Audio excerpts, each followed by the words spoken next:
Selamat pagi, selamat datang di Ibadah Bahasa Indonesia Gereja ICA Surabaya. Kami senang sekali Anda bergabung dengan kami di pagi hari ini. Baiklah, sebelum kita mulai ibadah pagi ini, berikut adalah informasi penting untuk Anda ketahui. Pada malam Natal tahun ini, ICA mengadakan ibadah online bersama dengan ICA Kids, sehingga Anda dapat menyaksikannya bersama dengan keluarga di rumah. Bergabunglah dengan kami di channel YouTube ICA Surabaya pada tanggal 24 Desember pukul 7 malam. Ibadah doa malam pada tanggal 20 Desember akan ditiadakan. Doa malam akan kembali dilaksanakan pada awal tahun 2023. Mari memulai tahun yang baru dengan mencari hadirat Tuhan dan mendahulukan kerajaan Allah. Mulai tanggal 2 Januari sampai 8 Januari 2023, ICA mengadakan doa puasa bersama. Kami mengajak seluruh jemaat untuk bersama berpuasa dan berdoa mengundang tuntunan Tuhan dan kehendaknya di tahun yang baru. Masukkan ke dalam kalender Anda dan ikuti sosial media ICA untuk informasi lebih lanjut. Demikianlah informasi yang perlu Anda ketahui. Selamat hari Minggu.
Shalom, selamat pagi. Saya Pastor Roy, salah satu pastor di ICA. Dan sebelum kita akan membaca dan mendengarkan firman Tuhan, saya ingin menyampaikan bahwa ada beberapa hal penting yang perlu diingat oleh Bapak Ibu, saudara-saudara sekalian, bahwa ibadah malam Natal pada tanggal 24 Desember itu hanya akan diadakan secara online pada malam hari jam 7 malam. Untuk info lebih lanjut, Bapak Ibu, saudara-saudara sekalian bisa mengikuti atau mendapatkan informasi melalui media sosial ICA.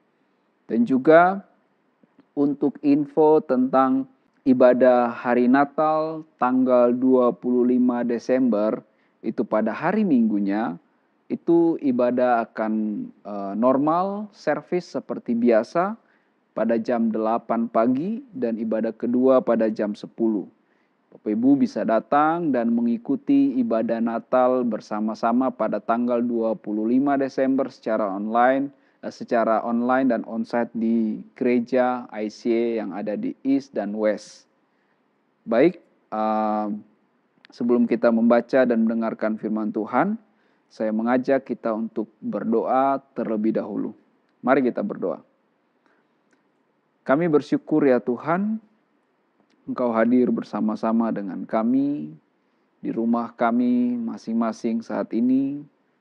Engkau melihat setiap hati kami, kerinduan kami untuk terus bertumbuh, dikuatkan, dipimpin melalui kebenaran firman-Mu ya Tuhan. Engkau berbicara bagi kami melalui firman yang kami baca dan kami dengar. Pimpin kami, pimpin keluarga kami, dan kami terus mau mengikuti pimpinan Roh Kudus dalam hidup kami hari demi hari ya Tuhan. Kami siapkan hati kami, Kami buka hati kami dan kami mau menerima kebenaran firman-Mu. Berkati kami, dalam nama Yesus kami berdoa dan bersyukur. Amin. Baik,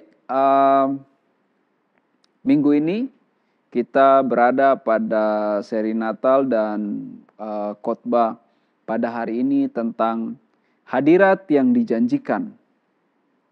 Bapak Ibu, saudara-saudari sekalian, setiap kali kita memperingati Natal, tentunya berbeda dengan keadaan tahun-tahun yang lalu-lalu atau sebelumnya. Saat ini hidup begitu sulit pasca pandemi. Ditambah lagi keadaan ekonomi yang terguncang akibat pandemi dan perang yang membuat emosi kita menjadi begitu tidak stabil. Mungkin ada di antara kita juga yang sedang dalam keadaan pesimis, lesu, dan begitu tidak ada gairah dalam menjalani hari-hari kita. Di tengah-tengah keadaan seperti ini justru kita membutuhkan firman Tuhan. Biarlah di momen Natal dalam bulan ini, minggu-minggu ini, melalui ibadah dan pembacaan firman, Roh Kudus menguatkan kita agar kehidupan kita bersemangat kembali sebagai anak Tuhan walaupun di tengah-tengah kesulitan yang begitu hebat. Teks bacaan hari ini terambil dalam Matius 1 ayat 21 sampai yang ke-23. Saya akan bacakan. Ia akan melahirkan anak laki-laki dan engkau akan menamakan dia Yesus, karena dia yang akan menyelamatkan umatnya dari dosa mereka. Hal itu terjadi supaya genaplah yang difirmankan Tuhan oleh Nabi. Sesungguhnya anak darah itu akan mengandung dan melahirkan seorang anak laki-laki, dan mereka akan menamakan dia Immanuel, yang berarti Allah menyertai kita.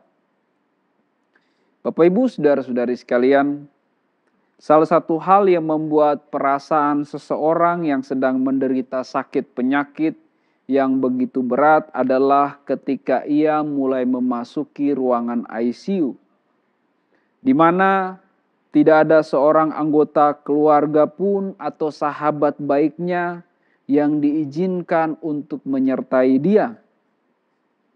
Beberapa kisah dari orang-orang yang pernah terpapar COVID di saat mereka menderita kesakitan yang luar biasa, sulit untuk bernafas, keringat deras yang membasahi tubuh, ditambah paru-paru yang seakan-akan mau meledak. Pada saat-saat seperti itu, yang muncul dalam diri mereka, dalam benak mereka adalah perasaan yang sangat-sangat kesepian. Dan juga merasa begitu ketakutan. Mengapa? Karena tidak ada seorang pun di dalam ruangan isolasi maupun ICU yang mereka kenal dan dekat di hati mereka. Selain itu, mengapa mereka begitu merasa takut? Karena mereka juga tidak yakin apakah mereka benar-benar akan sembuh atau akhirnya mereka akan meninggal. Pada saat seseorang yang sedang berada dalam keadaan yang demikian, apa kebutuhan terbesar yang ada pada orang itu? Jelas bukan soal uang, bukan soal harta, bukan gelar, bukan jabatan atau popularitas, sebab pasti tidak ada gunanya. Lalu apa kebutuhan terbesar dari orang-orang yang kesepian dan takut pada saat-saat kondisi seperti itu? Kebutuhan terbesarnya adalah kehadiran seseorang yang mereka kenal, yang menemani mereka atau yang mau menyertai mereka pada saat-saat seperti itu. Tidak harus orang yang menemani itu banyak berbicara atau bisa berbuat ini dan itu. Tetapi kehadirannya saja sudah cukup untuk menghilangkan sebagian rasa kesepian dan ketakutan mereka. Bapak Ibu, saudara-saudari sekalian, sudah menjadi sebuah natur kita atau sifat manusia yang pada umumnya itu bahwa kita membutuhkan kehadiran sesama manusia lainnya. Terlebih di saat kita sedang mengalami persoalan yang begitu berat dan menakutkan. Tetapi seandainya ada seseorang yang mau menemani kita dalam keadaan waktu kita menghadapi masalah yang begitu berat, pertanyaannya adalah berapa lama orang tertentu itu bisa menemani kita? Berapa banyak perhatian yang bisa dia curahkan kepada kita? Apakah dia mampu menolong kita? Jelas dari sini bahwa kita tidak boleh berharap kepada manusia, namun sangat boleh bila pertolongan itu datang dari manusia. Tetapi ingat bahwa sumber pertolongan hidup kita yang sesungguhnya hanya terletak kepada Tuhan. Tuhan Allah lah yang mampu menolong kita, bahkan yang mustahil dimungkinkan karena Dia. Di saat-saat kita sedang mengalami berbagai persoalan yang begitu pelik belakangan ini, pada masa-masa ini, di mana segala sesuatu mulai berubah, membuat kita mulai menjadi frustrasi, pesimis dalam hidup, lalu menjadi semakin ketakutan dalam menghadapi masalah-masalah dalam hidup yang semakin berat, kita membutuhkan Tuhan. Bila sekarang kita sedang mengalami ketakutan dan persoalan yang begitu berat, saat inilah kita harus kembali kepada Tuhan. Saat inilah kita harus percaya lagi kepada Tuhan, sang sumber pertolongan hidup kita. Berita Natal, anak yang dilahirkan itu harus dinamakan Immanuel, yang artinya Allah menyertai kita. Jangan pernah lupa bahwa Allah yang kita sembah setiap minggu, setiap hari, setiap saat adalah Allah yang menyertai kita. Dia bukan Allah yang jauh di sana yang hanya berdiam di tahta kemuliaan dan tidak peduli pada engkau dan saya. Apa yang sedang kita alami dan penderitaan apa yang sedang terjadi atas hidup kita, Dia peduli pada saat setiap kesulitan-kesulitan yang sedang terjadi dalam hidup kita. Itulah Immanuel. Jadi sebetulnya apa arti Allah Immanuel itu? Jika kita memeriksa Alkitab, kita tidak menemukan banyak arti atau penjelasan dari Allah yang Immanuel itu. Tetapi dari apa yang dilakukan oleh Allah yang Immanuel itu, kita tahu betapa berartinya Dia bagi hidup kita. Lalu apa yang dilakukan oleh Allah yang Immanuel itu bagi engkau dan saya? Jika berbicara tentang hadirat Allah yang dijanjikan bagi engkau dan saya, apa yang bisa kita pahami dari hadirat Allah melalui Sang Immanuel? Hadirat Allah yang datang melalui kelahiran Kristus mengandung makna bahwa pertama, zaman pembebasan atas dosa-dosa kita sudah tiba melalui kelahiran Kristus Sang Immanuel. Kembali pada pembacaan kita pada Matius 1 ayat 21 sampai 23, itu adalah bagian kisah dari Yusuf, pemuda yang sedang galau karena tunangannya Maria hamil. Dia menjadi kecewa karena merasa dikhianati dan dia ingin menceraikan Maria diam-diam karena dia tidak mau mencemarkan nama Maria. Tetapi sebelum dia menyatakan maksudnya, malaikat Tuhan datang kepada dia dalam mimpi. Lalu malaikat Tuhan berkata kepada Yusuf untuk tidak takut mengambil Maria sebagai istri, sebab anak yang ada di dalam kandungannya adalah dari Roh Kudus, bukan dari benih dari seorang laki-laki yang lain. Lalu malaikat itu berkata lagi, Ia akan melahirkan anak laki-laki dan engkau akan menamai dia Yesus Kristus. Karena dialah yang akan menyelamatkan umatnya dari dosa mereka. Dikatakan, karena dialah yang akan menyelamatkan umatnya dari dosa mereka. Penyelamatan manusia dari dosa itu merupakan urusan Tuhan. Pengampunan itu adalah hak prerogatif Tuhan. Tetapi mengapa dikatakan bahwa anak yang dikandung Maria itu yang akan menyelamatkan manusia? Karena sebetulnya anak itu adalah Tuhan sendiri yang menjelma menjadi manusia dan disebut namanya Immanuel. Allah yang Immanuel adalah Allah yang menyertai kita, yang menjadi manusia seperti kita, berjalan bersama kita untuk apa? Untuk membela kita, untuk menjadi tumbal kesalahan dan dosa engkau dan saya di hadapan Allah. Jangan pernah lupa mengapa manusia mengalami ketakutan akan kematian. Karena sadar atau tidak sadar, manusia punya satu pandangan bahwa kehidupannya tidak akan selesai bahkan setelah kematian itu datang. Ada kehidupan lain setelah kehidupan di dunia ini selesai. Dan kehidupan di dunia kekal itu dimulai dengan pertanggungjawaban akan perbuatan-perbuatan dosa-dosa kita. Inilah yang membuat orang menjadi takut menghadapi kematian. Bukan cuma persoalan sakit penyakit, tetapi hampir semua manusia mengalami ketakutan saat menjelang ajal. Karena ini adalah saat pertanggungjawaban Tuhan telah tiba bagi mereka. Inilah yang berat dalam hidup ini. Tidak ada seorang manusia pun yang bisa menyucikan dirinya sendiri. Tidak ada seorang manusia pun yang bisa membereskan dosa-dosanya di hadapan Tuhan. Setiap dosa harus dipertanggungjawabkan dan setiap dosa upahnya adalah maut.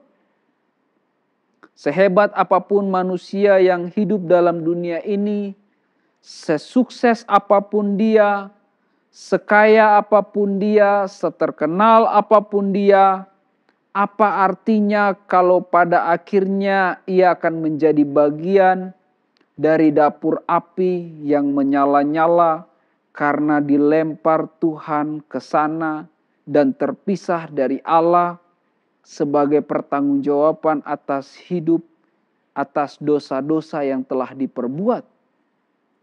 Ingat, sebab utama manusia begitu takut karena manusia tahu dia tidak mungkin bisa mempertanggungjawabkan dosa-dosa yang telah ia perbuat. Baik tidak dengan ibadah, tidak dengan puasa, tidak dengan sembayangnya, dan tidak dengan sedekahnya. Tidak bisa. Manusia memerlukan pertolongan dari atas untuk menyelamatkan dirinya dari kuasa dosa dan atas hukuman yang harus dia tanggung. Satu kali waktu saya masih di Jawa, itu di samping rumah tempat saya tinggal itu ada sebuah sumur, dan satu ketika ada seekor kucing yang jatuh ke dalam sumur yang dalam itu. Yang bisa dilakukan oleh kucing itu adalah dia harus terus bertahan untuk berenang dan berusaha untuk menggantungkan kakinya di celah-celah batu dinding sumur. Tetapi lama-kelamaan tenaganya semakin terkuras dan dia akan tenggelam karena kelelahan dan pada akhirnya akan mati. Hingga akhirnya harus ada orang yang turun ke bawah ke dalam sumur itu dan mengangkat kucing itu ke atas. Demikian juga dengan keadaan manusia. Tidak ada manusia yang dapat menyelamatkan dirinya sendiri. dari dosa-dosa dan atas hukuman yang harus ditanggung karena dosa-dosa yang telah diperbuat. Tidak ada seorang manusia pun yang bisa menyucikan dirinya dari dosa-dosanya. Dia membutuhkan pertolongan dari atas. Dan di malam Natal pertama, Allah Tritunggal, Kristus namanya, turun menjadi manusia. Dan ia disebut Allah Immanuel. Allah yang datang untuk menyelamatkan engkau dan saya dari hukuman dosa-dosa yang telah kita perbuat. Dari murka Allah yang menyala-nyala. Dia rela menanggung penghinaan, kesakitan yang seharusnya kita tanggung. Dia membayar lunas dengan kematiannya. Ia tertikam agar kita terlepas. Dia tersalib agar kita merdeka. Dia mati agar kita hidup. Lalu Roma 8 ayat 1 mencatat, demikianlah sekarang tidak ada penghukuman bagi mereka yang ada di dalam Kristus Yesus. Tidak ada lagi penghukuman. Mengapa? Karena penghukumannya telah ditimpakan kepada Yesus Kristus, Allah yang Immanuel.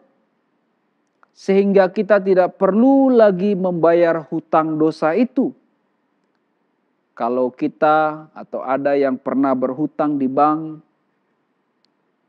lalu sudah lewat tenggang masa waktu yang harus kita bayar, dan akhirnya bank memburu kita mungkin dengan debt collector yang begitu menakutkan, kita tidak mampu apa-apa. Lalu muncul seseorang yang datang dan pergi ke bank dan membayar hutang kita, maka seluruh hutang kita menjadi lunas. Bank tidak lagi berhak untuk menuntut hutang kita, walaupun bukan kita yang membayar.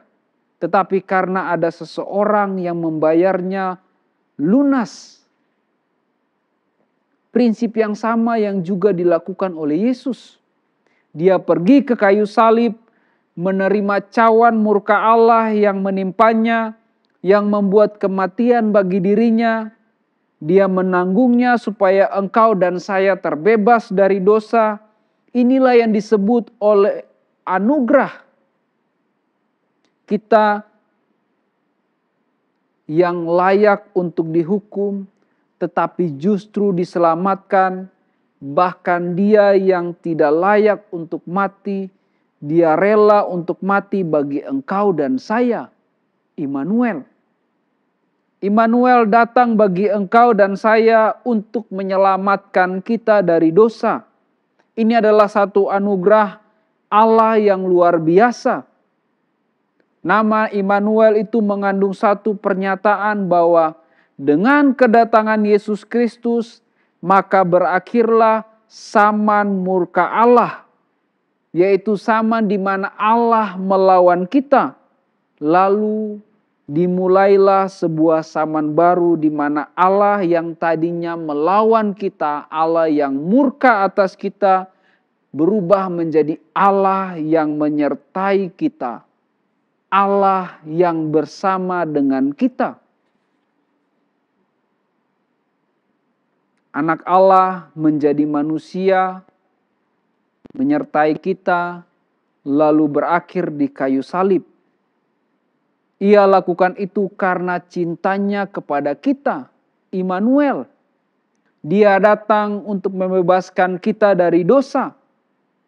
Saat ini kalau engkau belum pernah menerima Yesus dan bertobat, katakan sekarang dalam hatimu dan mulutmu, Tuhan, aku bertobat dari dosaku, aku menyesal, Engkaulah Tuhanku dan selamatkanlah aku. Maka dia akan menerima engkau sebab tidak ada seorang pun yang berdosa dan datang kepadanya yang tidak diterima oleh dia. Seperti apapun dosa yang telah kita perbuat, Dia mampu menebusnya. Allah menunggumu datang padanya dengan penuh kasih sayang. Allah menunggu untuk memberikan engkau kesempatan untuk hidup, untuk engkau bertobat pada saat ini. Datanglah kepada Tuhan.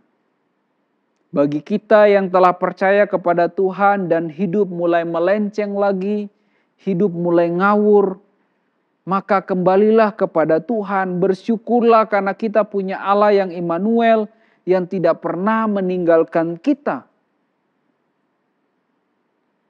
Hadirat Allah yang datang melalui kelahiran Kristus mengandung makna bahwa yang kedua, Kristuslah Sang Immanuel. Apa pengertian Allah Immanuel? Apa yang diperbuatnya kepada kita? Yaitu Allah yang menyertai kita untuk memberikan kekuatan di dalam menghadapi persoalan-persoalan hidup kita. Allah memahami bahwa kehidupan anak-anaknya di dalam dunia yang telah tercemar karena dosa sungguh-sungguh tidak mudah. Berbagai persoalan, pencobaan, ancaman datang kepada kehidupan orang-orang percaya. Hidup kita diibaratkan seperti gandum yang tumbuh di tengah-tengah ilalang. Demikianlah kehidupan orang-orang percaya di tengah-tengah dunia yang tidak percaya ini.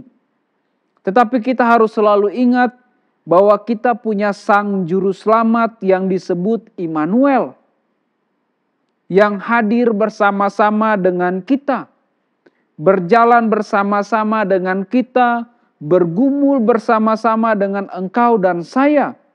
Ia Allah yang merasakan kesepian kita, yang merasakan kegelisahan kita. Dia Allah yang merasakan kekhawatiran kita. Dia Allah yang merasakan ketakutan kita, kesedihan kita. Karena apa? Karena Dia Allah yang pernah menjadi manusia sama seperti engkau dan saya. Manusia yang terdiri dari darah dan daging. Manusia yang bisa berpikir dan merasakan. Manusia yang punya keinginan, punya hasrat, bisa dihina, dilukai, dan hidup dalam dunia yang sama yang telah tercemar oleh dosa. Namun perbedaannya adalah dia tidak pernah jatuh ke dalam dosa seperti engkau dan saya yang bergumul dalam kejatuhan atas dosa-dosa kita. Dia patut menjadi teladan, menjadi contoh dan menjadi simbol kemenangan. Bahkan dia adalah kemenangan kita sendiri. Dia datang untuk menyelesaikan dosamu dan dosaku. Dan dia juga datang untuk menyertai kita. Untuk memberi kekuatan di dalam setiap persoalan yang kita hadapi. Perhatikan ini. Kedatangan Immanuel di malam Natal pertama bukan maksud untuk memulihkan ekonomi, bukan maksud untuk memulihkan kondisi politik, tetapi Dia adalah Allah yang Immanuel yang tidak akan membiarkan kita menghadapi persoalan hidup kita seorang diri. Kalau kita memperhatikan Injil, kita membaca firman Tuhan di rumah, hari demi hari, maka kita akan mendapati bahwa Yesus adalah orang yang sangat peduli atau konsen dengan kesusahan orang lain. Dia peduli dengan kesukaran yang dialami orang lain, kesakitan yang dialami oleh orang lain. Perhatikan Injil. Tidak ada orang sakit yang dibawa kepadanya yang tidak disembuhkan oleh Yesus. Tidak ada orang sakit yang memohon kesembuhan kepadanya yang ditolak. Bahkan pernah ada 2 pengemis buta yang berdiri di seberang jalan sambil berteriak, "Yesus anak Daud, kasihanilah kami." Sampai banyak orang memaksa orang itu untuk diam karena dianggap mengganggu dan berisik, bahkan mengganggu sang guru. Tetapi Yesus berkata, panggillah orang itu. Lalu setelah kedua orang itu mendekat, Yesus bertanya, apa yang engkau kehendaki supaya aku perbuat kepadamu? Inilah suara hati dari Immanuel yang ingin bertanya kepada engkau dan saya di setiap saat. Apa yang kamu kehendaki supaya aku perbuat bagimu? Di sini Yesus ingin orang buta itu mengungkapkan keinginannya, permohonannya, dan doanya. Dan kedua pengemis buta itu berkata, Tuhan, supaya kami dapat melihat. Alkitab berkata apa? Maka tergeraklah hati Yesus oleh belas kasihan. Ia menjamah mata mereka, dan seketika itu juga mata mereka dapat melihat. Satu kali ketika Yesus melihat orang banyak yang mengikutinya sepanjang hari, membutuhkan makan karena hari sudah mulai gelap, Yesus tidak berkata, suruhlah mereka pulang karena kami tidak menyediakan makanan, tidak menyediakan bekal untuk orang banyak. Tetapi Yesus mengumpulkan mereka lalu memecah-mecahkan roti dan ikan yang ada pada mereka. Maka terjadilah mujizat yang mengherankan sehingga ribuan orang mendapatkan makan roti dan ikan yang telah dipecah-pecahkan itu. Allah menyertai mereka, Allah tahu kebutuhan mereka, Allah peduli, Allah tidak pernah membiarkan mereka pulang dalam keadaan kelaparan. Allah tidak akan pernah membiarkanmu dan membiarkanku kelaparan. Allah tahu kebutuhan fisik kita. Allah tahu kita perlu makan. Allah tahu kita perlu minum. Tuhan tahu kita butuh tempat untuk berteduh. Tuhan tahu segala kebutuhan hidupmu masing-masing setiap orang. Pada waktu murid-murid khawatir akan masa depan mereka, tentang apa yang akan mereka makan, minum, dan pakai, Yesus berkata dalam Matius 6 ayat 26, pandanglah burung-burung di langit yang tidak menabur dan tidak menuai, yang tidak mengumpulkan bekal dalam lumbung, namun diberi makan oleh Bapamu yang di sorga. Bukankah kamu jauh melebihi burung-burung itu? Kita diminta untuk percaya kepada Bapa Surgawi, bahwa Bapa akan memelihara hidup kita, bahwa Bapa Surgawi tidak pernah meninggalkan engkau dan saya. Tuhan meyakinkan kita bahwa berimanlah kepada Tuhan, berimanlah dan percaya. Terlebih lagi karena Dia pernah turun dan menjadi manusia. Dia pernah tahu apa artinya menjadi lapar, dia tahu apa artinya mengalami sakit secara tubuh, dia tahu apa rasanya penghinaan, dia tahu apa rasanya hati yang disakiti oleh orang-orang terdekat. Itu sebabnya dia disebut Immanuel. Dia merasakan semua yang kita rasakan, tetapi dia tidak pernah meninggalkan engkau dan saya sampai kapanpun juga. Tetapi perhatikan, Allah menyertai kita bukan berarti Allah akan membuat kita menjadi kaya raya, berkelimpahan, dan selalu sukses. Tidak. Tidak pernah Alkitab mengatakan bahwa para gembala yang sederhana ketika datang ke Bethlehem setelah melihat bayi Yesus dan menyembahnya, lalu mereka pulang dan akhirnya mereka menjadi kaya raya. Pernahkah kita menjumpai perkataan itu dalam Alkitab? Tidak. Perhatikan orang Majus yang mempersembahkan emas, kemenyan, dan mur. Apakah mereka dibalaskan berlimpah-limpah oleh Tuhan sehingga ketika mereka pulang mereka menjadi saudagar atau pebisnis yang besar? Tidak. Begitu juga Alkitab tidak pernah mengatakan bahwa kehidupan Maria dan Yusuf setelah mempersembahkan diri mereka menjadi orang tua Yesus, maka akhirnya mereka menjadi orang-orang yang diberkati Tuhan secara berlimpah.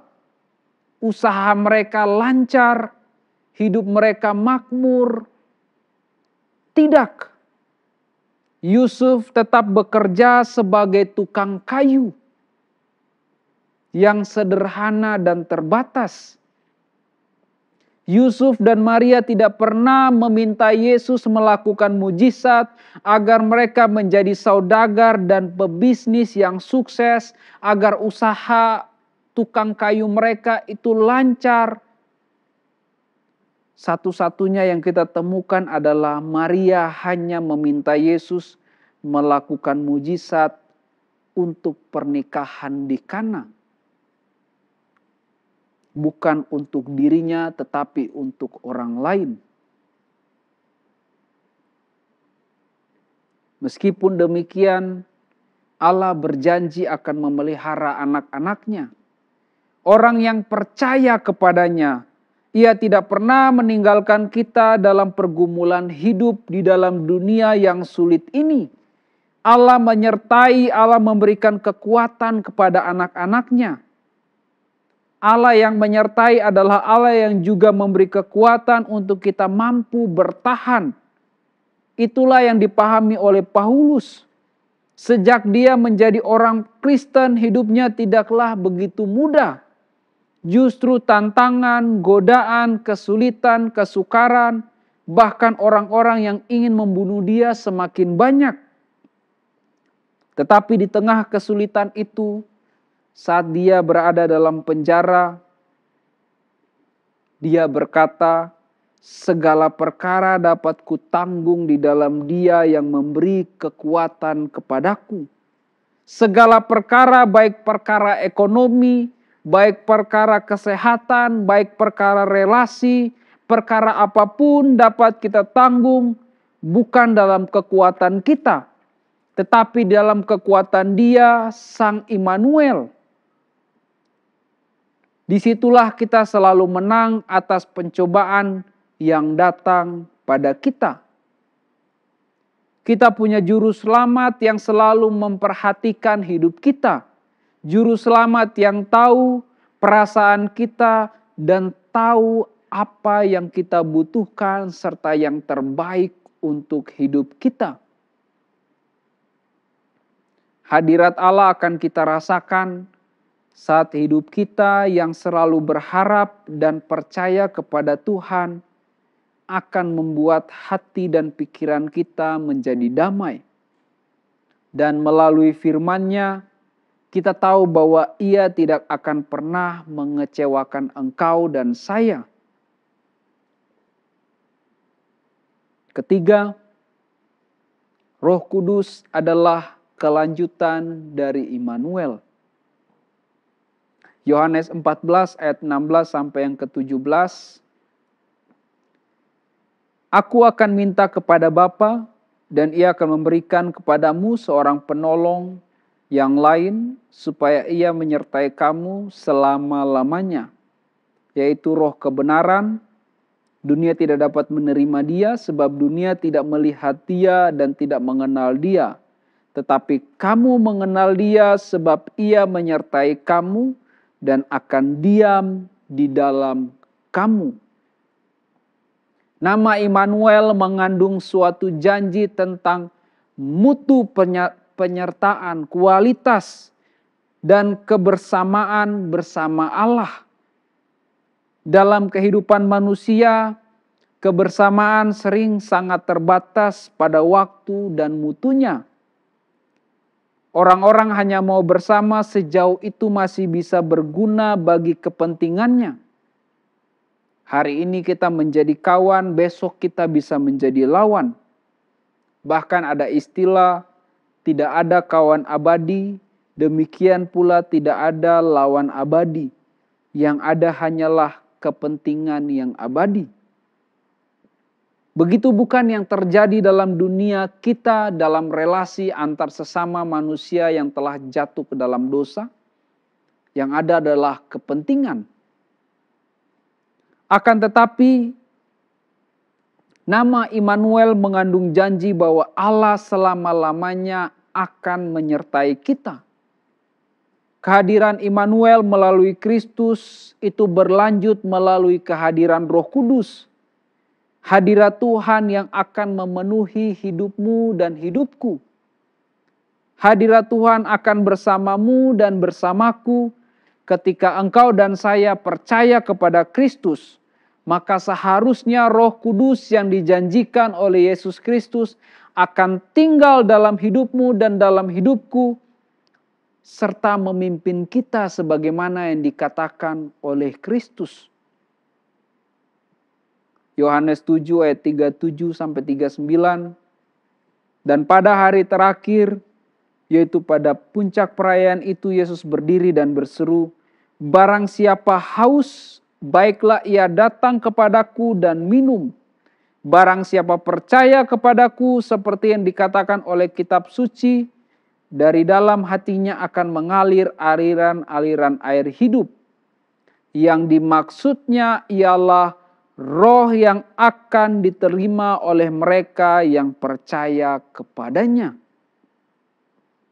Saat engkau dan saya percaya, memberi diri dipimpin dan tunduk pada Yesus Kristus, maka hadirat Allah melalui Roh Kudus akan menjadi aliran air hidup yang menyegarkan hidupmu dan hidupku.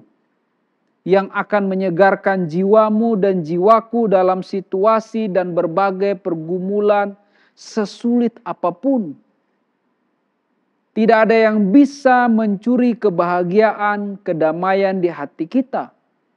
Karena sumber kedamaian itu bukan diletakkan kepada harta benda.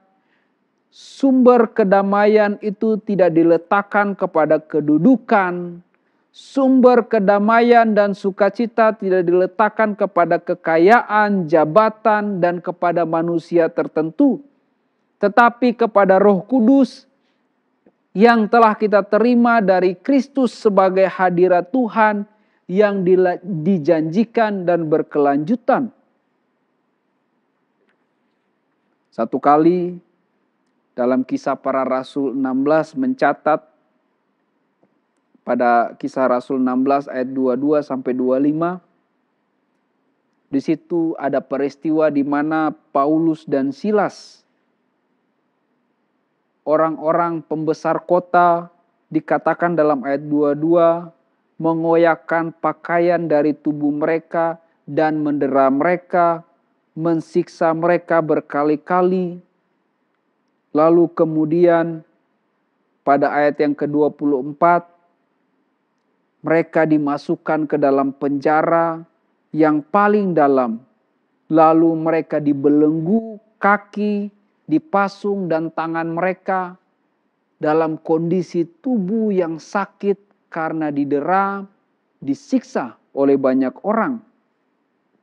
Tetapi yang menarik pada ayat yang ke-25 dikatakan, tetapi kira-kira tengah malam Paulus dan Silas berdoa dan menyanyikan puji-pujian kepada Allah, dan orang-orang hukuman lain mendengarkan mereka. Ini hal yang menarik Bapak Ibu. Tubuh mereka disiksa. Mereka mengalami kesakitan yang luar biasa, ditempatkan ke dalam penjara, dipasung.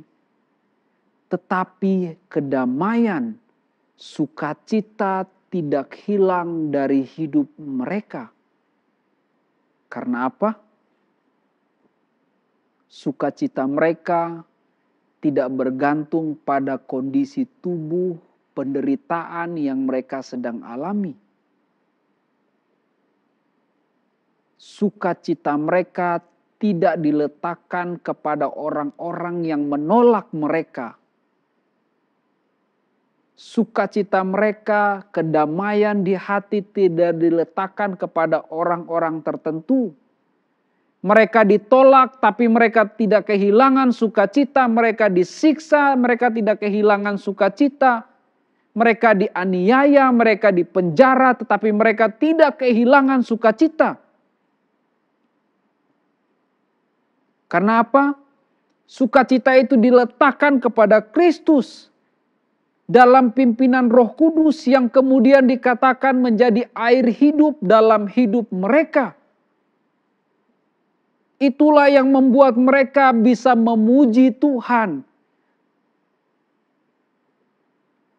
Dikatakan mereka menaikkan puji-pujian, bukan kesedihan. Mereka masih memuji Tuhan di tengah kesulitan, di tengah penolakan, di tengah siksaan, penderitaan tubuh yang mereka alami.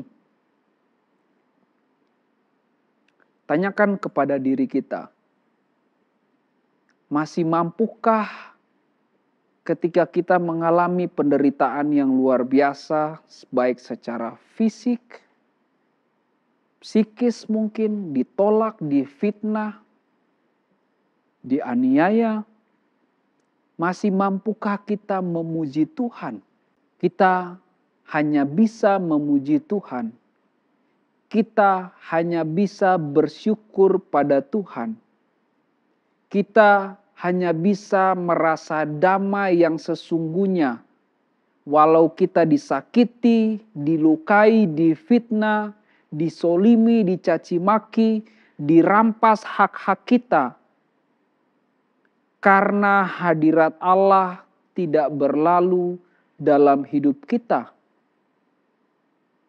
Sebab sukacita kita, sumber damai kita berasal dari Kristus. Berasal dari Roh Kudus yang berdiam dalam hidup kita.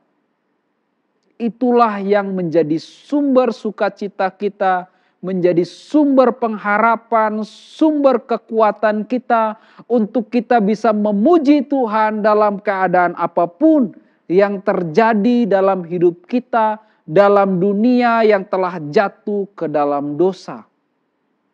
Kiranya sumber Immanuel, sumber air hidup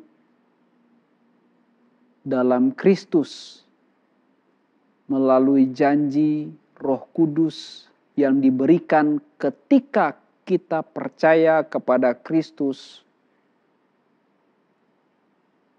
akan membuat hati kita merasa damai, akan memampukan kita menjalani hari-hari yang sulit, sesulit apapun, akan membuat kita tetap bersyukur dan tetap memuji Tuhan. Karena kita menggantungkan hidup kita kepada Tuhan. Karena sumber sukacita kita, sumber pengharapan kita, sumber damai kita berasal daripada Sang Hidup, Sang Immanuel, yaitu Kristus. Mari kita berdoa. Kami bersyukur ya Tuhan untuk firman-Mu yang datang bagi kami. Melalui firman-Mu kami tahu bahwa hadirat Allah yang dijanjikan tiba melalui kedatangan Kristus, kelahiran Kristus. Kami tahu ya Tuhan melalui firman-Mu ketika kami menerima Yesus Kristus sebagai Tuhan dan Juru Selamat dalam hidup kami, dosa-dosa kami diampuni. Ketika kami sebagai orang berdosa datang kepadamu, Engkau tidak menolak kami. Engkau menerima kami dan mengampuni kami. Engkau tahu ya Tuhan setiap pergumulan yang kami alami. karena Engkau pernah menjadi manusia, darah dan daging. Engkau tahu bagaimana rasanya disakiti. Engkau tahu apa itu lapar dan haus. Engkau tahu apa itu penderitaan tubuh, penganiayaan, fitnah, dikhianati. Engkau tahu semua perasaan itu ya Tuhan.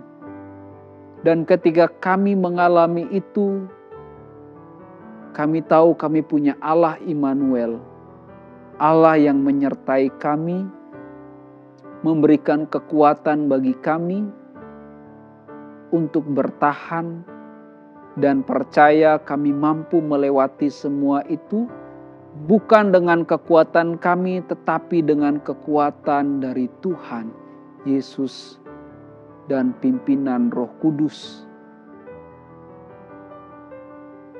Melalui firman-Mu ya Tuhan, kami tahu kebenaran bahwa sumber sukacita kami yang sejati tidak diletakkan kepada harta benda, tidak bergantung kepada kondisi tubuh, tidak bergantung kepada apa yang kita makan, minum, dan kita pakai. Sukacita dan damai di hati kami tidak bergantung kepada jabatan. Sukacita dan damai yang ada, yang sesungguhnya pada hati kita, tidak bergantung kepada apakah orang-orang menerima kita, menolak kita, atau memfitnah kita. Melalui firman-Mu kami tahu bahwa sukacita, damai yang sesungguhnya terletak kepada Yesus Kristus, terletak kepada Roh Kudus yang kami terima saat kami percaya memberikan diri kepada Kristus. Maka Roh Kudus diberikan pada hidup kami sebagai orang-orang percaya dan menjadi aliran air hidup yang menyegarkan hati dan pikiran kami. Sehingga kami mampu bersyukur, kami mampu untuk memuji Tuhan dalam keadaan apapun, dalam kondisi fisik seperti apapun, dalam penderitaan apapun, dalam tekanan apapun, kami sanggup memuji Tuhan, kami sanggup mempermuliakan Tuhan, dan kami tidak kehilangan damai. Pimpin kami ya Tuhan, tolong kami menjalani hari-hari kami. Mari angkat tangan kita di hadapan Tuhan. Tuhan memperlengkapi, memakai hidup kita melalui Roh Kudus untuk melakukan kehendak-Nya. Tuhan menuntun, memimpin, dan memampukan hidup kita melalui firman-Nya. Dengan pimpinan Roh Kudus, kita juga dimampukan untuk menjalani hidup kita untuk tujuan dan kemuliaan Allah. Allah sumber pengharapan dalam Yesus Kristus memenuhi hidup kita dengan penuh sukacita dan penuh dengan damai sejahtera. Dan melalui Roh Kudus, hidup kita penuh dengan pengharapan dan ucapan syukur, dan menjadi saksi bagi dunia. Bagi Dialah kemuliaan sampai selama-lamanya. Tuhan memberkati engkau dan melindungi engkau. Tuhan menyinari engkau dengan wajah-Nya dan memberi engkau kasih karunia. Tuhan menghadapkan wajah-Nya kepadamu dan memberi engkau damai sejahtera. Dalam nama Tuhan Yesus kami berdoa dan bersyukur. Amin. Selamat hari Minggu, sampai jumpa di ibadah selanjutnya. Tuhan Yesus memberkati. Kami senang Anda bergabung dengan ibadah ICA hari ini. Selamat berakhir pekan dan sampai jumpa minggu depan. Tuhan berkati Anda dan keluarga. Pada malam Natal tahun ini, ICA mengadakan ibadah online bersama dengan ICA Kids, sehingga Anda dapat menyaksikannya bersama dengan keluarga di rumah. Bergabunglah dengan kami di channel YouTube ICA Surabaya pada tanggal 24 Desember pukul 7 malam. Ibadah doa malam pada tanggal 20 Desember akan ditiadakan. Doa malam akan kembali dilaksanakan pada awal tahun 2023. Mari memulai tahun yang baru dengan mencari hadirat Tuhan dan mendahulukan kerajaan Allah. Mulai tanggal 2 Januari sampai 8 Januari 2023, ICA mengadakan doa puasa bersama. Kami mengajak seluruh jemaat untuk bersama berpuasa dan berdoa, mengundang tuntunan Tuhan dan kehendaknya di tahun yang baru. Masukkan ke dalam kalender Anda dan ikuti sosial media ICA untuk informasi lebih lanjut. Kelompok kecil adalah cara terbaik untuk terhubung dan bertemu dengan lebih banyak teman di ICA. Apabila Anda belum tertanam dalam komunitas Go Group di ICA, silakan kunjungi website ICA atau buka dari aplikasi Church Center untuk menemukan Go Group yang tepat bagi musim kehidupan Anda saat ini. Mari bertumbuh melalui Go Group. ICA Surabaya mengadakan ibadah online dan juga ibadah onsite di hari Minggu. Ibadah bahasa Indonesia dilaksanakan pada jam 8 pagi dan ibadah bahasa Inggris dilaksanakan pada jam 10 pagi. Untuk mendapatkan lokasi gedung gereja kami ataupun link ibadah online, Anda dapat kunjungi website kami di www.icasby.com atau buka aplikasi Church Center Anda. Memberikan persembahan menjadi semakin mudah. Silakan scan QR Code di layar dengan menggunakan aplikasi bank Anda atau kunjungi icasby.com/giving untuk informasi lebih lanjut. Kami rindu untuk bisa mendoakan Anda.